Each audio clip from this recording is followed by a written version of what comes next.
I'm gonna be honest with you guys, I totally forgot that Blue Beetle was coming out this month until I saw Zack Snyder's tweet about it and James Gunn's retweet of Zack Snyder's tweet. Both of them speaking very highly of the film. However, after seeing James Gunn say The Flash is one of the best superhero movies he's ever seen before, and then actually seeing The Flash and knowing that that's not the case, I had some hesitancy going into Blue Beetle. Not just because of those tweets, but from the trailers and knowing DC's history. Going into the theater, I was not expecting much. But to my surprise, I actually found myself enjoying this film. Blue Beetle is by no means innovative, anything new, ambitious. It's none of those things. However, all that being said, it is a fun film with good messages, overall decent performances, and is a decent introduction for a new superhero that most people probably don't know about. Before we go into the plot, slight spoilers ahead if you haven't seen Blue Beetle, and if you care about spoilers, this is your only warning. Blue Beetle follows Jaime Reyes, I'm sorry if I butchered that pronunciation, as he comes back home to Palmera City after graduating college.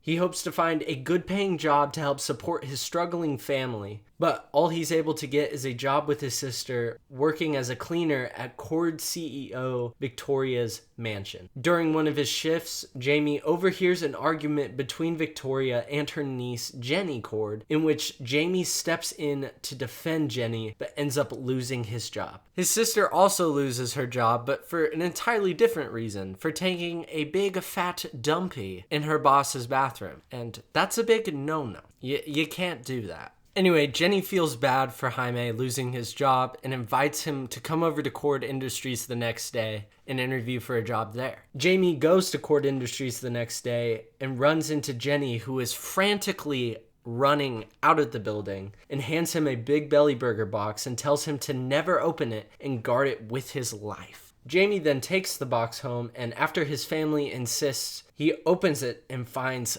the Scarab. In a hilarious yet at the same time terrifying sequence, the Scarab goes up Jamie's bootay and merges with him, turning Jamie into the Blue Beetle. Again, this scene was very funny because, you got George Lopez's reactions, like his super high-pitched screamings, the family all freaking out about what's going on. That was funny. But at the same time, you see what the Scarab does to his body, and it's just like, that would be really terrifying. After being turned into the Blue Beetle, the Scarab takes him on a little joyride around Palmera City and even to space before taking him back down to his home. Jaime is terrified by this unwanted power and seeks to find a way to remove it. At the same time, Cord Industries is on the hunt for the Scarab, needing it to complete their own version of the Scarab, the OMAC, which they hope to sell. Think Darren Cross from Ant-Man with the yellow jacket. That's pretty much the same thing. It's up to Jaime to find a way to separate from the Scarab, or find a way to embrace its power in order to protect those he loves. Although I did enjoy Blue Beetle and it is a fun time, it is not without its fair share of problems. Starting off, the movie begins super slow. And I know they have to set up this character, his family, his motivations, his flaws, all that stuff. I realize that, but I think they could have done it way more efficiently in the beginning. I think scenes last way longer than they need to. I think it could have been shortened down a lot. A lot more prominent issue was the dialogue.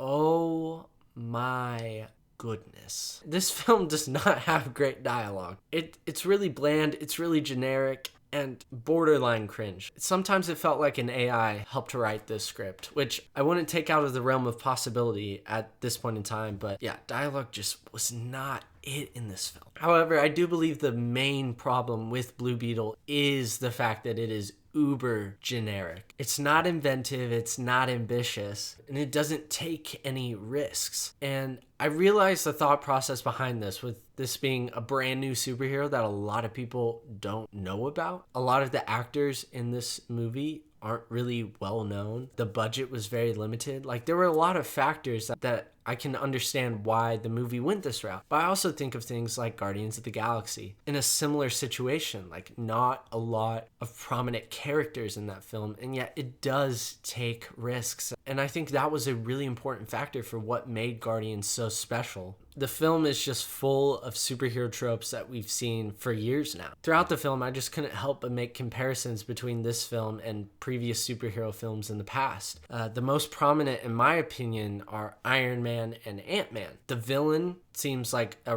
knockoff Darren Cross with just a henchman on the side instead of Darren himself. And speaking of villains, this film is very generic in its villain department. Carapax is all right. I was surprised with how the film actually tried to flesh him out, give him a little bit of an arc. However, it comes way too late in the movie, like in the very end. And I think if that happened halfway through the movie, it could have led to a lot better character moments with Carapax and a lot better interactions between him and Jaime. But yeah, I do appreciate the effort, but it just came way too late to do what I think it intended to do, to carry the emotional weight that I think it was trying to do. And then Victoria is just a really dumb villain, and I don't mean that in the idea of her. It's in her actions. Like, she makes really dumb decisions that lead to her not being much of a threat. Like, the only time you really feel any sort of threat or danger to Jaime and his family is through Carapax, not through Victoria. I thought she was a wasted character.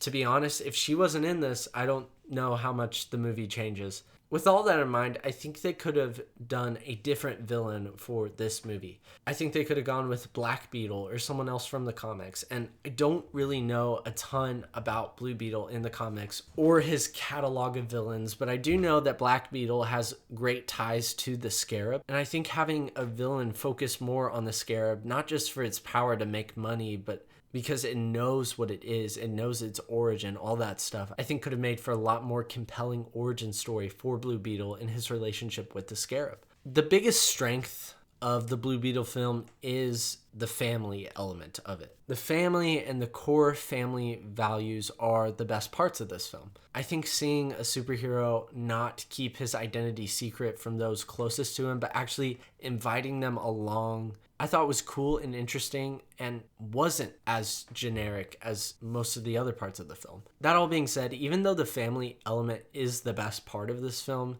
the emphasis the film puts on the family does kind of keep the spotlight off of Jaime, which I'm not so sure was the best idea. I really wish the film focused more on him and his relationship with the Scarab. What we got felt more like Iron Man and Jarvis than a more symbiotic relationship. I think it would have been to the film's benefit to focus more on this. Look, Blue Beetle is nothing we haven't seen before. Got the same superhero tropes, ends with a big CGI fight, has all the things that we've seen time and time again. Yet it is a fun film with a strong focus on family, introduces an interesting character to the DCU. That all being said, I think it was released at the worst time possible. The studio clearly didn't believe in it, and I think it's paying the price of all that at the box office. But it'll be interesting to see. It'll be interesting to see if they actually do bring these characters into the DCU. I'm of the opinion that complete reset is what James Gunn and Peter Safran need to do. And so anything that they didn't have their hands in, I think they just need to walk away from. We'll see. I think of all the projects, this one would have the least problems integrating with all the new things happening at DC, but we'll have to wait and see. But that's it from me, guys. Let me know down in the comments below what you guys thought of Blue Beetle. Good, bad, all the things. Type them down below. But yeah, guys, that's it from me. As always, I appreciate you guys stopping by, giving your time to watch this thing. I really do appreciate it, and I love you guys. And until next time, peace out, bro skillets.